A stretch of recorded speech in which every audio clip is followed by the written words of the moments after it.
This is the TheAndresSegovia Show. Greetings, everyone, and welcome to the TheAndresSegovia Show. I'm your host, TheAndresSegovia, and today I have a very special guest. He is the CEO of Ranger Candy Coffee Company, Lary. Lary, introduce yourself to the audience who may not have heard of you. Hello, I'm Lary Littlepage. I am the owner and CEO of Ranger Candy Coffee Company.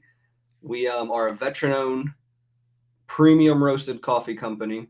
It's small batch, and we have single origin. We have blends that we blend in-house, and we have K-Cups, merchandise, and we're out here to help our mission of ending veteran suicide. So we are partnered with the Disabled American Veterans, which is a world-known nonprofit organization, and a portion of all proceeds go to them. Every month we write a check to them and let them do their thing and help and provide resources for veterans that are hurting and struggling with the war that's still inside them. Yeah, and I'm glad you mentioned that because it's very important for people to understand that, yes, the war didn't end when they came home. And as a suicide survivor myself, 5 attempts, I know what the silent struggle that people feel they struggle alone in. And there is something you shared publicly in Gab that I want to touch on a little later in the program, because that's very powerful that people need to know about. And yeah, we'll get to that. So I have to ask the question, since there's probably outsiders like me that didn't serve but respect the armed forces. The name Ranger Candy, what inspired that? We get this a lot, and I get a lot of hate mail asking why don't we have candy on our website. So it's a military term. It's Motrin, ibuprofen. In the military, you know, you're ruck marching with 100 pounds on your back. You're running, you're walking, you know, hundreds of miles throughout your career, and your body hurts. And so you eat Motrin and ibuprofen just like it's candy, and that's where the name Ranger Candy came from. Yeah, I totally get that. And speaking of blends, because for those that are watching and not listening to the podcast, right behind me, I have one of the more recent blends that you put up on a poll on Gab, and overwhelmingly, I think it was everybody selected White Privilege. Yeah, so I put up on Instagram, I made a reel about me trying White Privilege, but I have to ask you, what am I supposed to feel? Because I still feel the same. I mean, I was trying out for a loan. They still told me I had to qualify. They didn't just give it to me. So what's supposed to change? You're grandfathered in with it. So I did it as a more as a joke. I mean, it's not serious. I mean, it's unjust. Yeah. You know, a lot of people. I mean, I'm gonna start on Gab. On Fridays, I'm gonna do a hate mail segment on Gab TV. Ooh, I'm still trying to figure it out. I came up with the idea the other day talking to a couple people, and the amount of hate mail I get is unreal. And this one really brought in the hate. I mean, what? This of all things? What is it? Because it didn't work? I guess. I mean, I guess people still don't feel privileged enough. We're the most privileged country in the world. Right? Yeah, because I ended up buying the White Privilege card from the Hodge twins, and I didn't read the fine print. It said it didn't work on college campuses or anywhere in California. So I'm like, great, I'm in California. It doesn't work here. But I did buy the oppressed race card. So I did get that one, and I guess that works. I don't know. So, yeah, no, but it's all about branding, marketing. You know, I think it was a marketing play. I think it worked. I just think, you know, in 2022, we should all be able to laugh. It doesn't matter what it is, you know. Yeah, and I just did a creators stream just the day before we're recording this. It's the first time I actually do it. It's the 3rd anniversary since I rebranded my show, The TheAndresSegovia Show. I've actually been doing this for 19 years. It started as a newsletter, morphed into a blog, podcast, and eventually video content when I was covering tech. And most of the time I did political commentary, analysis, and things like that. But at the same time, I did something that was fun, like covering film music or movies that Right. I enjoyed before everything, went to the crapper as Right. things are now. But that's because you can't just be raged about politics the whole time. And honestly, if you're distracted by Washington and not knowing what's happening with your state legislator or at the Mhm. municipal level, that's what's impacting you immediately. And Right. people just that kind of miss that. So yeah, like you said, you have to be able to laugh. That's why for my third anniversary, you know what? I'm going to do something different, and I Mhm. want to talk with other content creators that may or may not agree with me. I had 3 creators on, and we had a good time. At the very end, they asked me, "Hey, are you going to do this again?" It's like I'd love to, just because it's fun. Right. We don't really have to be like in rage mode the whole time. It's good to have good conversation and just see other people's point of views. Yep, And that too. just like you said, we don't have to get mad because someone else thinks differently, Yeah, you know? yeah, And and I the example I used the other day, I was talking to someone about this kind of stuff, about people having different views. You have to think of it like a marriage, like a Mhm. friendship or even an acquaintance. You have two separate lives coming together to form one. Mm, Now, you don't got to get romantic with your friends, but yeah, it's two separate backgrounds and you're coming together, to have a conversation. yeah, Yeah. yeah, and that's what I think. It's you are able to find those that are more willing to have it than not. Mhm. And if we just pay attention to, say, social media or our politically galvanized world that we operate in, then yeah, it would seem like everybody just wants to just shout at you. Yeah. Twitter is not the real world, so that's why I Right. tell people like get off Twitter. That's why I'm across so many different platforms, just so I don't have to use Twitter. I'm on Gab, Parler, Minds, Getter to an extent, and now on True Social, as you are too. Yeah. So it's like I do all that just so I can stay away from the cesspool of just negativity, pessimism, hate, and the shout matches that go on Right. over there. Yeah, it's been crazy. But yeah, Mhm. hate mail. That's gonna be interesting. You put that up. You better send me the link because I want to check it out. Yeah, for sure I will. Yeah, because then I could. I do a segment called Andres reads supporting comments on Instagram. Yeah. It's like the equivalent of reading mean tweets. and I have family and friends that see it that get so angry and they're like writing to me and messaging me. It's like, how dare they say that? It's like, hey, it comes with the territory. Yeah. People are hiding behind avatar. I dare them to say it to my face. I Mhm. doubt they ever will. But they're social justice warriors or keyboard warriors, Yeah. and they know that you might not ever run into them. So that's what they do. And the thing, there are people who would never have a voice if it wasn't for the internet being invented, Mhm. because they would never say it to someone's face. Yeah, Yeah. exactly. Yeah, like some people were making the joke, and I hate even bringing this up, but had it been The Rock saying the GI Jane joke at the Oscars, I Yeah. everybody doubts that Will Smith would have gone up there to Right. slap him. Yeah, so no, I don't see that going. But that I have to ask because now since we were touching on the origin of the name. Um, so I didn't hear any coffee mentioned in that. So is it that the unbeliever or the non-coffee drinker goes into the armed forces, they come out a coffee addict? Um, yeah, pretty much. Well, yes and no. It's different for me. I've been drinking coffee since I was 5 years old. So, He raised you right.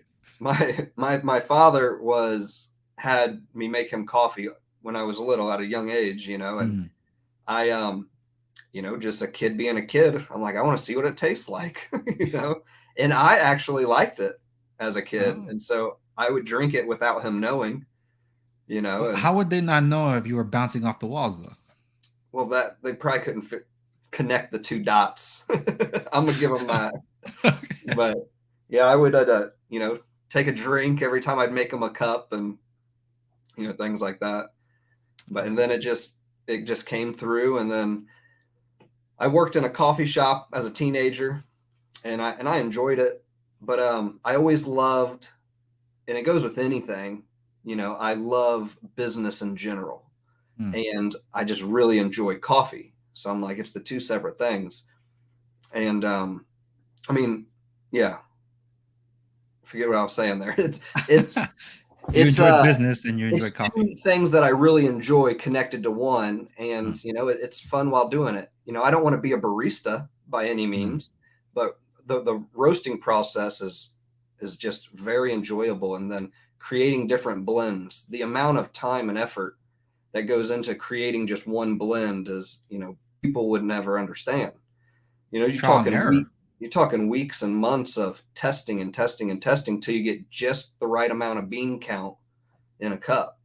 Wow. Just like there's all kinds of different rules you can read on the internet and all that. So you can't go off. You have to go off your own taste buds, but then you have to let other people taste it, especially non-coffee drinkers.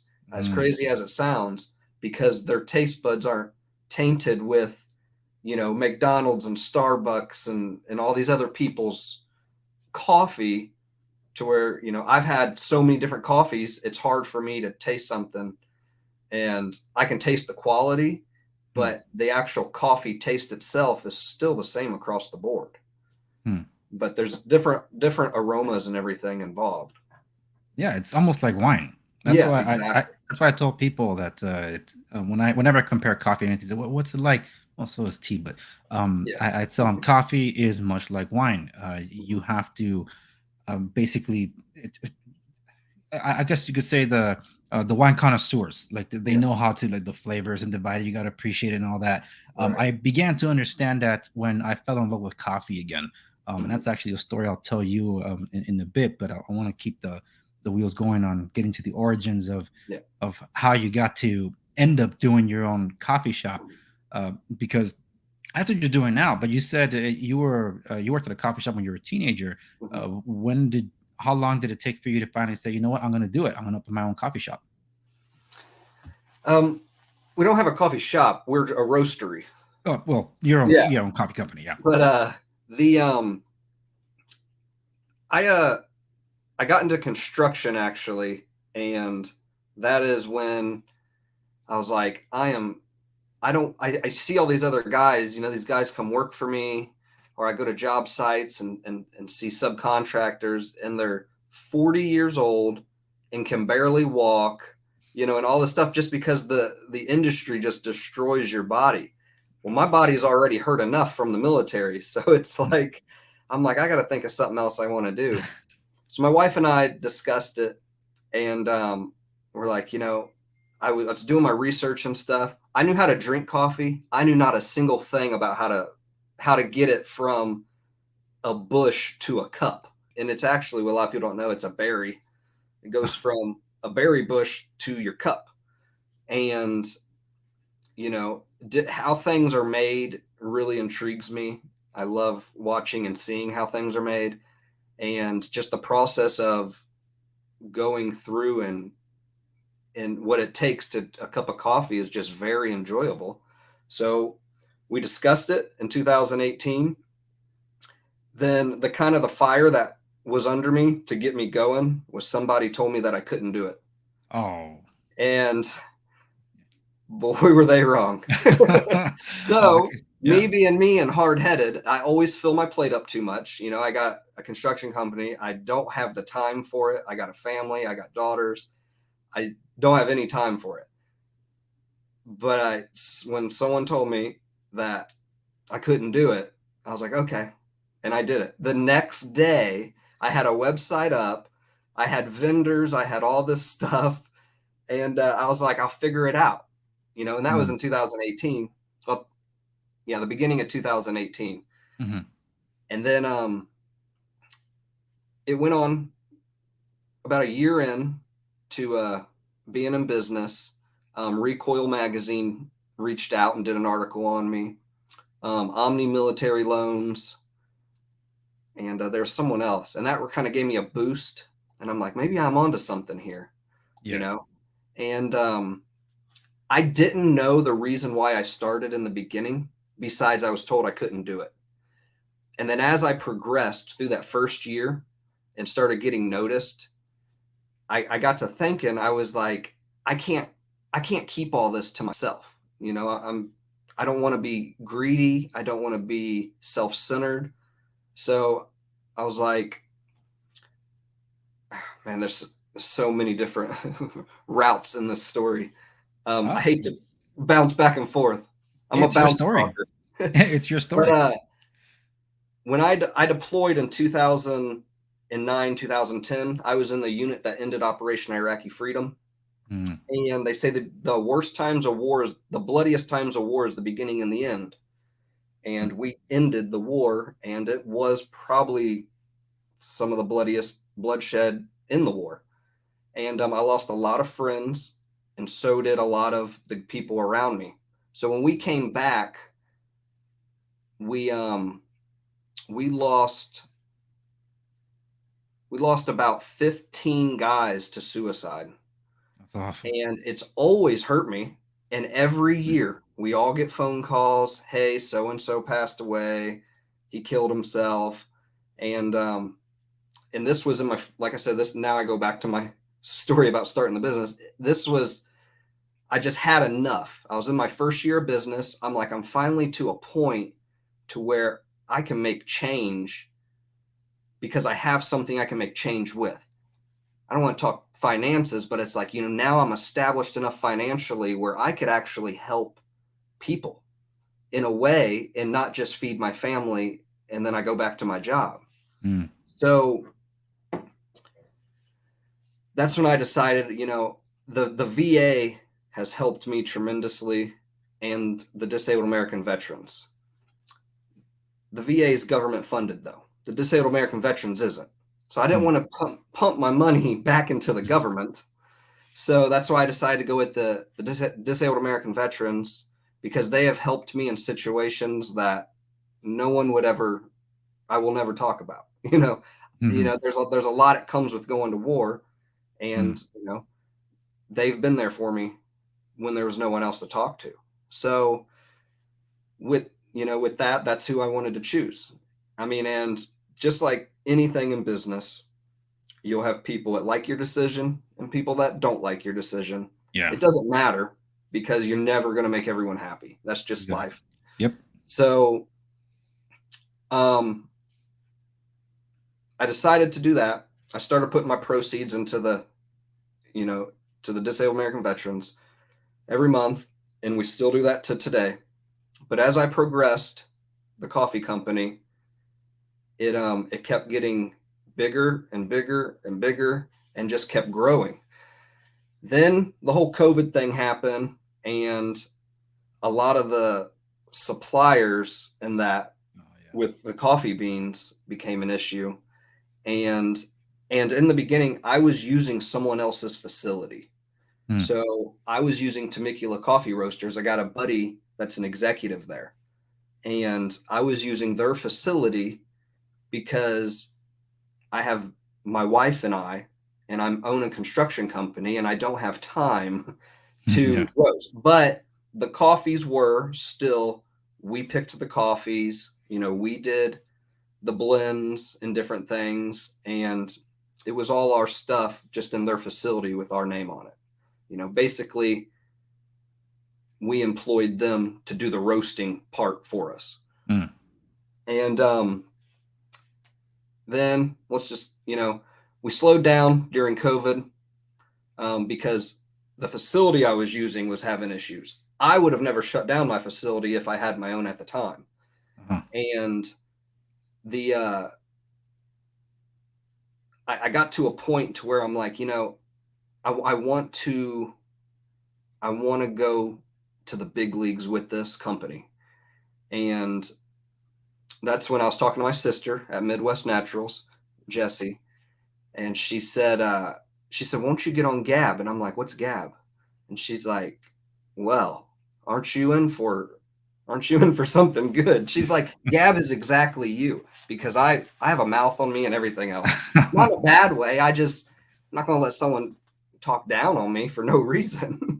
Yeah. And then get blocked on like Facebook and stuff. You talk down, Facebook blocks you. It's like not the person you're talking to. Yeah. And it's like they're the ones that talk down to me and I'm blocked and they're not. So I got on Gab in October, and that's when just our whole lives changed. The coffee company was just steadily going up from 2018 to October last year. And I told my wife, I said, if I get on Gab, I'm going 110% committed, because I could have done better over the last few years. in committing my time and efforts to the coffee company. Mhm. And so I said, if I get on Gab, I said, I'm just going all in. And that's what I did. I mean, day one of me opening a Gab account, I was committed, and Gab showed up. I mean, I love Gab. They are my second family, and they showed up. They supported the cause, and they have completely changed our lives. And it's been what, 5.5 months, you know, Wow, just that, huh? it's unreal the amount of support we've gotten. That's why, like, I don't care about the hate mail. It's funny to me. I got the thickest skin out of anybody on there. It don't bother me none. I ain't going Yeah. home crying to my wife over nothing. Yeah. You know, it just intrigues me that they would waste so much of their time trying to put other people down when it literally doesn't affect me. Yeah. But it's good content. It will be good content. Yeah. Yeah. It better be. So we 2 months in, so let's go December. December, I bought a commercial roaster and I moved everything in house. Mhm. And told my buddy at Temecula, I said, thank you. You guys have, helped me get to this point. They've educated me. I've been, I've trained and talked with some of the biggest professionals in the business. And because I love to talk and I love to learn, even though I didn't do that too good in school. But the December came, I bought my first commercial roaster. We have a space here where we're at, a commercial space. And that, because my wife, backtrack, man, there's so much of the story, I'm telling you. It all comes together eventually, I promise. My wife was a realtor, and we had a commercial building. And then, when this happened, we kicked the realtors out. And my wife stopped being a realtor because she doesn't have time, especially because I still have my construction company. Yeah. So we bought a roaster, commercial roaster, in December. We're roasting. February, 2 months ago, February, the little roaster became, I call it the little roaster, but it was pumping out 120 pounds a day. And we outgrew it immediately, Wow. 2 months in, 60 days. So I had to up it again, and I bought a larger roaster. And now where we stand right now is we can put out 600 to 700, if I push it, pounds a day. And a day is an 8-hour work shift. Yeah. And I'm working on my last house, and I got about 60 days, probably 50 to 60 days left on my last house right now. And then I'm retiring from the construction business, and Wow. it's going to be coffee full time. That's And awesome. the way I look at it from a business standpoint, because like I told you, it doesn't matter if I'm selling Easter baskets. Like, I love business. I love the journey. I love the process. It's just, me and coffee are like a married couple. So I have to do coffee. Yeah. But what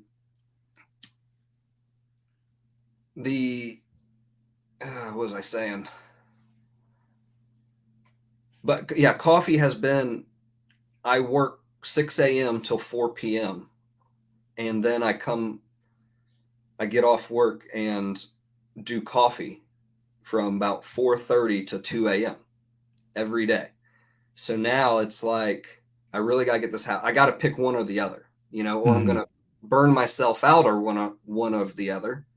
And, my family misses me. My kids are like, are you going to come home anytime soon? And I'm like, yeah, you got to understand the bigger picture. They're too young to understand the bigger picture. Yeah. We got a 4 and a 5-year-old daughter and daughters. And it's just, I can't stop. It's addicting to work and be in business. And it's just time. I feel it. I had a real heart to heart with myself this past week.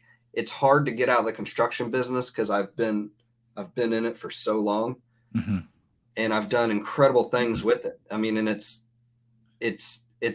really fun to see somebody's dream on paper and make it a reality. Yeah.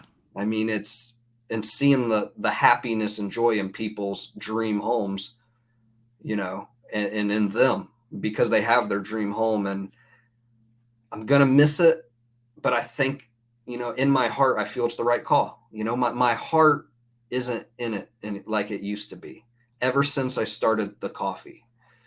So, I'm just gonna flick coffee beans for the rest of my life, I guess. Yeah.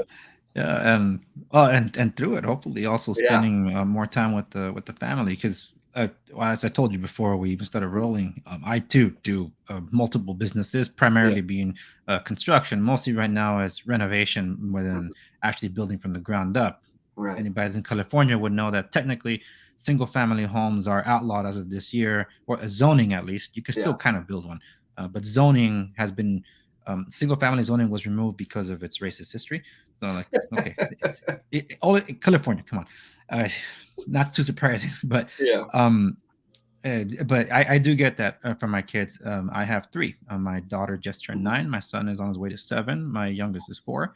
And what isn't common knowledge is that I'm actually having a fourth. So Oh, wow. it's yeah. Congratulations. Thank you.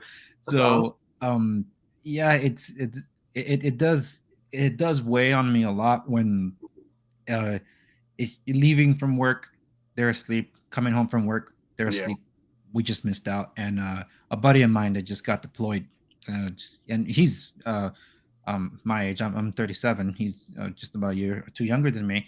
His kids are all grown up, but this is a different deployment for him because his kids are grown up, and he already missed out on them growing up. And now it's like now they're adults. I'm going to miss out on what they're achieving now or on their way to adulthood. So it hits different for him because he's basically missed out a lot and Right. not entirely by choice, by necessity, unfortunately. But yeah, I'm wishing him well out there. We talk every 2 weeks or so, just Yeah. keeping in touch. But yeah, it does weigh down, and that's something that people sometimes miss from us small business owners because the way I describe a business, you describe it as a marriage, and I actually describe it as an infant child that never grows up. It needs your Yeah. attention 24/7, Mhm. and it's amazing how much of your life is spent in business. And when it's a small business, it's hard to switch off the work and be family at home Right. and be personable and not have the business stress drag you. Mhm. Because my wife, early on in our marriage, she was working with me. Our marriage would have ended had she worked more than a year with me. It's like this is not going to work. Yeah. So she ended up working somewhere else before she became a full-time stay-at-home mom, and it's been the better for it. I made enough for both of us in California, believe it or not. So it was good enough, and even with kids. So she recently started working in the office again, and it's been a whole different experience. We're partners now, and it's so Yeah. awesome. So yeah, it's That's wonderful to how see that synergy. my wife was a school teacher in California for 10 years. I Mm. saved her from California. So when I met her, I said, "You're out of here." I'm originally from Cincinnati, Ohio, Oh, okay. and I lived in Seattle for 8 years while I was in the Army. And I've lived everywhere just because of the military Yeah. and, and work. I go coast to coast with my construction company. Mm. I'm not centered to just right here in this little town. Actually, the only work I do in this town is for my own houses. Mm. I'm not to the public here. I But hear you. the the whole with my wife, she was a realtor, and then, I'm doing the coffee thing. When she came here to Arkansas, well, we came here. She Mm. became a realtor, and then I was like, I need you at home. I need someone on the home front because I'm so busy. And so she's a stay-at-home mom, and she homeschools our daughter, our Mm. our one daughter. Our other daughter lives in Ohio. Um, so I have two daughters, one with my wife, and then one from a previous relationship. I see. But we we go up to Ohio every month to see her.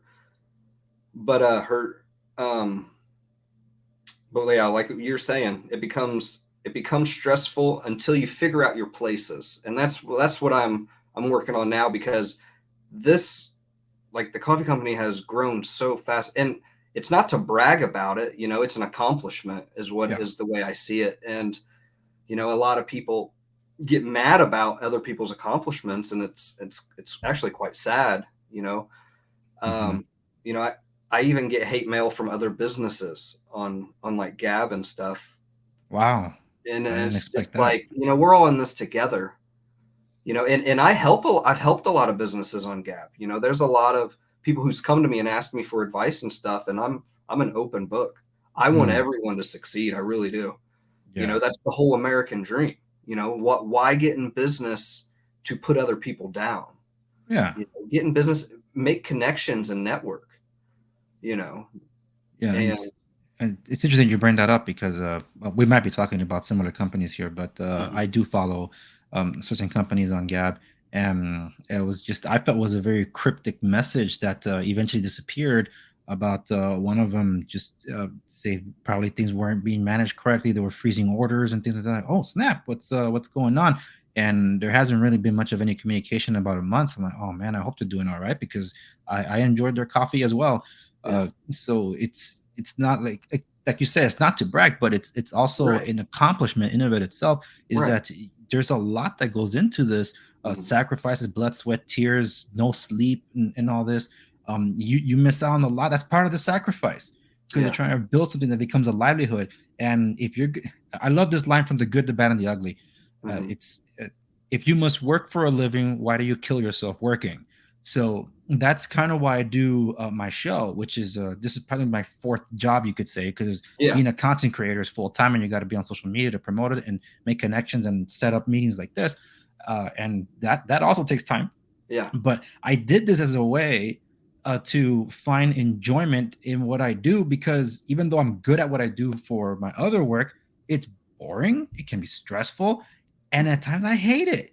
So I'm yeah, like, well, how can I bridge the gap of what I do for fun and what I do for a living? It's like, why not help educate people? So then to be able to better take advantage of my services, for example, if it's going to be in the real estate sphere or right, in construction, so they can be better educated with what they're going to do for a project and not go in so excited and then like, yeah, I just blew out the budget. Now I'm in debt. I'm getting divorced now because it didn't work out. Whatever, because a lot of stress can come from all these different things. So that's kind of where all this came along.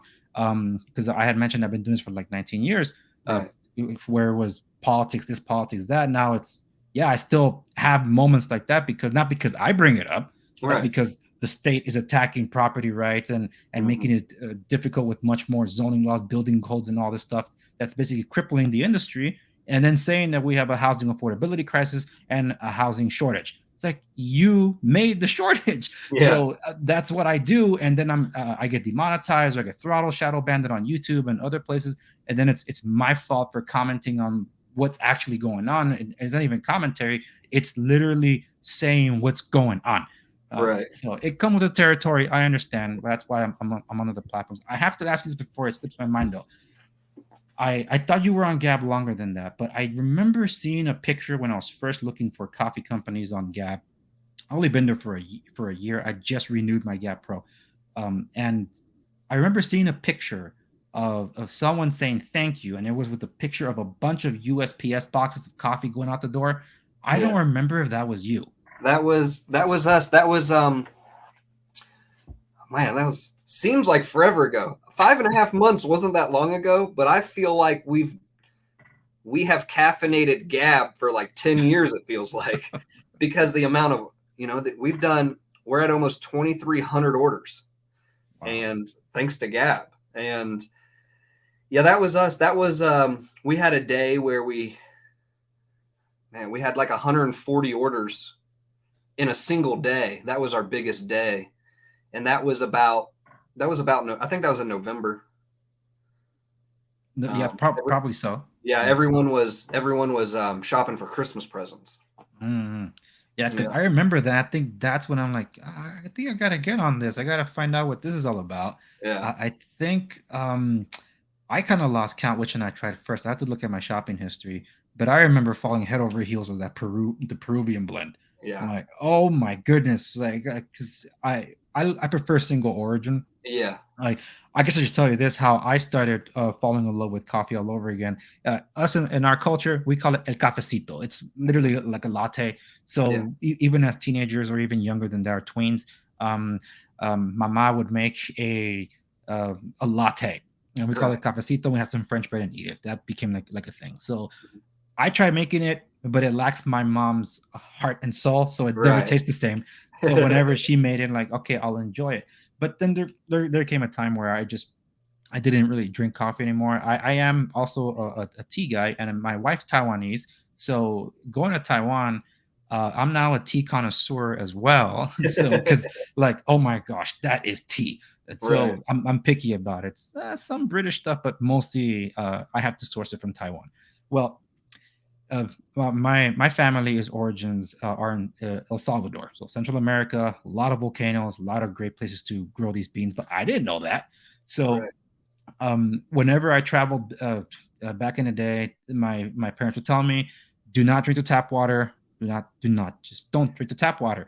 Well, I made sure I was careful. It was 2006, so it was just like a father son trip we made down there, and we were visiting different homes, and I was very careful not to drink the water. Someone offered orange juice. She didn't say it was Tang, so I assumed it was, freshly squeezed orange juice. Right. And I'm like, "Well, this is really good orange juice." She's like, "Okay, I'll make some more." And I see her busting out the water from the faucet and then putting some Tang. Like, oh no, yeah, I ended up getting sick. Man. Amoebas were in that water, and it really shot my digestive system to hell. So the following year, when I visited friends in Guatemala, I went to Yeah. Antigua, Guatemala, and you should know this very well since you're into coffee, right? At least you should. So when I went down there, I made sure that I was not going to drink, not even the fountain sodas. Like, nope. If it's a bottled water, it has to come from a trusted source, because you can't just Right. trust bottled water either. And everywhere I went that didn't have any bottled water and I didn't trust their fountain sodas, I'm like, fine, I'll have a coffee. Yeah. So everywhere I went, I was getting coffee. And then the last day, a bunch of friends and I, we went over to Antigua, Guatemala, and I don't forget the name of the place. It's called the Hotel Real. It's like a 400 or 500 year old Spanish hotel. Wow. And I sat there and I asked for a coffee. I took the first sip, and I literally remember just doing this because I'm talking to other people, and just like everywhere else has been, I just take a sip and then we just continue the conversation. But I did this, and for the first time, if anybody's seen Ratatouille, it's like the world stops and you're like, whoa. And I just turn like, in Spanish, I tell like, excuse me, what coffee is this? It was the first time I had like that euphoric experience with coffee that I never had before. Yeah. And it's like, it's from these hills back here. It's like, yeah, we just get it from over here. Like the finca is right there. Like, holy smokes, it's the closest I've ever been to the origin of the coffee. Right. I took a bag with me home. And that's where it began for me. It's like, I got to get into this, to study it more. And yeah, now I'm very picky with my coffee. If I have to settle for like on the go, like, fine, I'll tolerate McDonald's. I'll never go to Starbucks. Right. Over here, we have Coffee Bean and Tea Leaf. You might have heard about this one. They don't have as many locations anymore, but whenever I spot them, like, okay, fine, I'll tolerate that. But I have to go find some of the hipster joints to get Right. a good cup of coffee, and if I don't get a source from somewhere else. So that's why it's good that your company also does coffee subscriptions for those to never miss out on coffee, or they'll experience that horror story you shared this week on Right. Gab. You're out of coffee. That's Well, the and that's it's the and it's a worst Monday. that's the worst horror story you could ever have. Being out of coffee. Yeah. So, well, that's the long and short of my adventure to fall in love with coffee. And when I ordered my first cup of Ranger, well, my first brew, I think it was ground coffee. Because there's another place I sourced it from called Black Mountain Coffee. Shout out to them. They're in Idlewild, California. Yeah. They ship throughout the country as well. But it's because it's a small town up in the mountains, and I have friends that live up there, and they're very well acquainted together. And they're one of the few that provided roast from El Salvador. So I'm like, Oh. oh, this is awesome, because it's really hard to get something from my place, because I literally traveled to El Salvador for a weekend, and I made sure to go up that volcano, Cerro Verde was called, and come back down with a bag of organic coffee, because Right. I needed to bring it back here. But yeah, it's going to the source, or at least single origin. I enjoy some blends, Mhm. but I do prefer single origin, and now I understand what those the flavors that, as you list out on the website too. For anybody that's curious, go to rangercandycoffeecompany.com. Use promo code TheAndresSegovia, you get free shipping. And when you go there, I love the descriptions, like what kind of flavors can they expect from the coffee. Because some people are like, it just tastes like coffee. It doesn't. That's when you know they got to train their palate. But I remember one of my last orders from Black Mountain, I made a mistake. I ordered whole bean by accident, and I didn't have any way to grind it. So when it got here, I'm like, what do I do now? Buy a manual burr? I don't eat them. And it's like, is this what they mean by Ranger Candy? You just eat the bean? That's what I thought. Yeah. So then I'm like, oh, I get it. I'll just buy a manual burr. So now I have an electric burr too, just so I could do more. But it's changed the way I do coffee. I had to. I even upgraded my machine. I don't use K-cups anymore, just because like I'm gonna take the time because the coffee's worth my time. And here's a shocker: I haven't had coffee today. I haven't had time. But as soon as we're done, I'm gonna get my coffee and enjoy it while I'm having dinner, because I'm overdue for that. Yeah, it's. I did have to ask this because I came across in doing a local search. I love supporting local small business owners, support local. And I source my coffee from multiple different places. Ranger Candy is one of my mainstays. It has to be on my shelf now. That's what it's become. So kudos to you and your roasting. I appreciate it. I discovered that there was this Anaheim, like for me and my local, like Anaheim roasting company. I never heard of these guys. That's because they don't have a location. They just do a pop-up shop in some of these flea markets, and that's it. Wow. But they can do online orders, and they're small enough where you can order as they can roast it after you order. So like, oh, okay, cool. So small batches and that small. Husband and wife duo, veteran-owned company as well. So that's why I kept thinking, what is it about a lot of these coffee companies being veteran-owned? So I like it. There must be another like history of coffee that it's a part of the daily life. It's what kept all you guys going out there to put up with all the abuse, it seems, and the turmoil you guys face. And that's the thing, when you're in the field or you're deployed, it's a lot easier to get your hands on coffee than it is energy drinks. And energy drinks, you don't want to dehydrate. Pump your body full of monsters or Red Bulls. I mean, you're probably going to turn into a raisin. That's so true. At least with coffee, you get a little hydration. But that's true. It keeps you going. Yeah, I think that's why so many that came back. I noticed, and that's a good trend actually, because it's always interesting to see people roast differently, even though it might be the same origin, but they roast it a little different and they extract a different flavor from it. Like, oh, that's cool. So that's giving me license to try explore some more. And I have enjoyed that exploratory work and in seeing how other people experience their coffee. But I did find it interesting that every time I picked a coffee company, it said veteran owned. Like, I feel a lot better supporting a veteran owned company, because they've given us so much to be. I can't do this show if it wasn't for individuals like you, Larry. If it wasn't for people like you or people like Mark Geist and the other GRS guys, because like some of them come back, they don't know what to do with their life. They don't want to be an insurance adjuster, and they go back. And I did it just like you've been telling your story, and I let you tell your story because you might feel like it's bouncing everywhere, but that's life. Life is chaos at times, and it all comes together. And thank God it did for you, but for others it doesn't. And that's where people that have stepped up and think about their fellow brother in arms that they probably keep in touch or lost touch with, but just pick up where you left off. You guys never forget each other. You have shared experiences that no one else can ever relate to. And the fact that you still do extend a hand towards that community, that's that veteran community that's oftentimes misunderstood.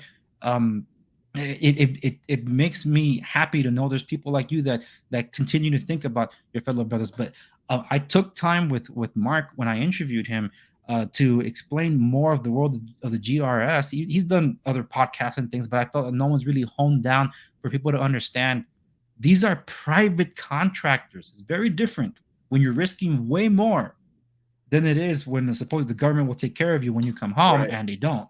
But there's a lot more charities and nonprofit organizations that are meant to help out Yeah. individuals that when they come back from the service and they served honorably, and that was that. But for those that never stopped serving, there was nothing left for them. And that's why I guess the Benghazi story is such a big one. Not one that I'm going to get into, but just one I'm mentioning because of just how much more was at stake for them. And they said Americans were in danger, we're going in. And that's why I was like, man, my goodness. And thank you, Michael Bay, for doing justice for their story, because it really throws you into that thing. But it's along those lines that, in a more serious note, that I wanted to touch on something, because I'd be remiss if we don't touch upon it. You had a recent post on Gab regarding a phone call from a number that you didn't recognize, and you said you were so glad you took it. Can you, for those that are not on Gab, share what that story was? Yeah. So I had a guy I was in the Army with, and he was going through a tough time, and I haven't spoke to him in several years. And he's had my number. Anytime I change my number or anything, I mean, I get it to people it need. And I had a number come across my phone the other day, and I didn't recognize it. And I don't pick up. I let those numbers go to voicemail, because owning a business, you get so many spam calls. Oh, yeah. So if it's someone, I'll call them right back, But I picked it up. Something told me to pick it up, and it was my buddy, and he was struggling.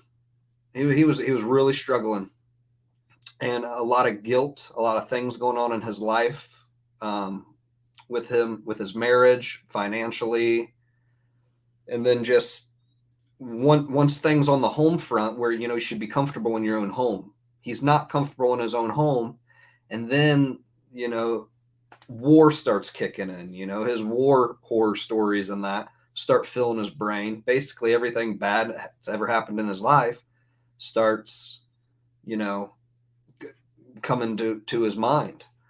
And I'm glad I picked it up, because if I wouldn't have picked that phone up at that time, he wouldn't be here right now. 100%. And that's from the words of his mouth. And I know this guy, and he wouldn't just say that. That isn't like a thing to comfort himself or me, like, oh, thank you. If you wouldn't have picked up, I'd be dead. But no, I know him, and I know how well he's trained in everything. And it's still, for him to say that, he doesn't just throw that around. So I'm glad I could talk to him. I'm glad we've been in contact since. I've talked to him a couple times since that. I mean, that was 3-4 days ago, and he's doing well. Things are, I told him to pray about it, and if he needs me to pray for him on the phone, we'll do it. But at that time, he didn't want nothing to do with any religion or anything, and it wasn't the proper time. So I prayed for him when I got off the phone privately. But he, it's like just that phone call, and then it was 180. Like, I mean, everything changed. Wow. Crazy financially, on the home front, marriage wise, just things that when he was speaking to me, and I just listened. I let him just talk and say what he needed to say. Things that I was thinking to myself, like, those things won't change, and they did. So he's doing a lot better. That's so good to hear.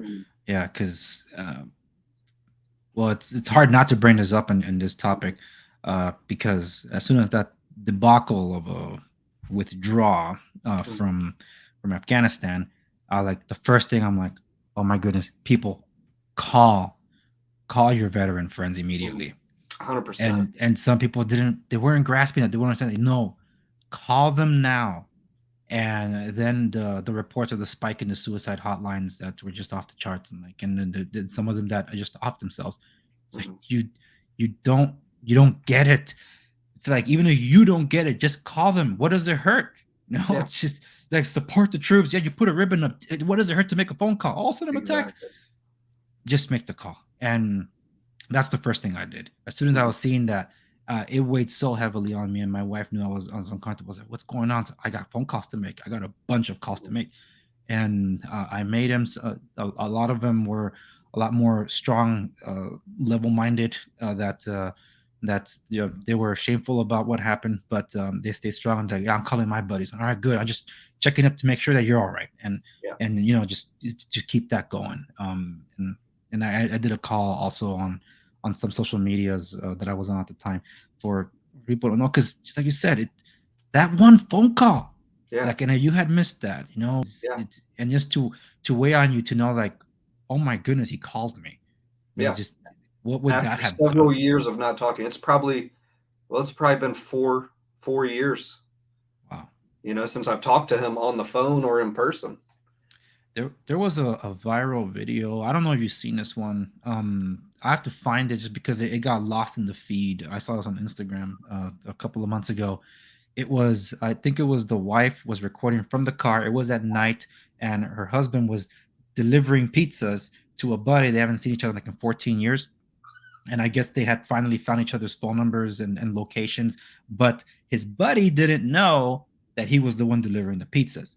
So that's a very emotional, but it's shot from afar, so they're not setting this up. Right. So when the dude just saw who it was, it's like, the sprinklers turn on, the waterworks and everything, just because it's raw, it's real, and it's like, dude, they haven't seen each other in 14 years, and right back, they pick up right where they left off, and that's why I'm glad we touched on that. Mm-hmm. And for anybody that is interested, if you don't get coffee sourced, Lary doesn't just do whole bean. You guys do ground coffee. So I think I saw something about a cold brew. We have a cold brew. You got to brew it yourself. But I mean, we sell cold brew. Yes. Okay. Yeah. I'm not one that does cold brew. Like, right. I know that verse in the Bible where God talks about you be hot or cold. I know he's talking about coffee. He doesn't like it lukewarm. Yeah. So that's the very thing with coffee. You can have it cold, you can have it hot. I'm one of those. I've tried cold brew. I'm not sold on it, but hey, for those that can, sure, why not? But they can definitely find a various amount of options, not to mention merch like the hat you're wearing over at rangercandycoffeecompany.com. We're gonna close out here, but don't hang up once we end the broadcast here. I want other people to know where they can follow you, because you're not on Instagram or any of the big or the popular tech stuff. We were banned. That's what you get for talking about coffee too much. I like to push the limits too much, I guess. You push the limits of coffee. Yeah. No, we are, folks. Big tech censorship is real, and here's a company that like my growth on my channel was stifled because of big tech, particularly with what happened with Louder Crowder, with Steven Crowder and the Vox Apocalypse. It wasn't his fault, it was YouTube's. But whatever, the point is that the gauntlet fell. Try to catch the big whales, and small creators like myself, just we didn't grow. And in that stream, I think I might don't know if I mentioned it before after we started recording, where I did a stream with other content creators last night. They all said the same things. That man, I'm not getting any traction on my channels, but when I'm out of there in other places, yes, exactly. Gab, for example, is probably without any help, it's all organic. Gab TV is probably my second most interactive and most views on any videos that I've had, and quickly catching up to YouTube, considering that I have a reach about of 250,000 on YouTube and just like 169 subscribers on Gab. That's saying something. So kudos there. But you can follow you on Gab, but anywhere else besides Gab? You can find us on Truth Social, and it's also Ranger Candy Coffee Company. Yeah, boom. And I'll leave links for anybody listening on the podcast, on the show notes, accompanies this episode at TheAndresSegovia.com, and links also to RangerCandyCoffeeCompany.com. So, Lary, thank you so much for joining me on the program. It's good to talk to you. You make great coffee. Keep it up. Oh, one thing I don't think I mentioned, I think literally it's your family that's your employees, right? It's just literally two of you. Well, it's my wife and I, and then I have my father-in-law. He's a Navy veteran. He helps me. Okay. My sister, Air Force veteran, she helps.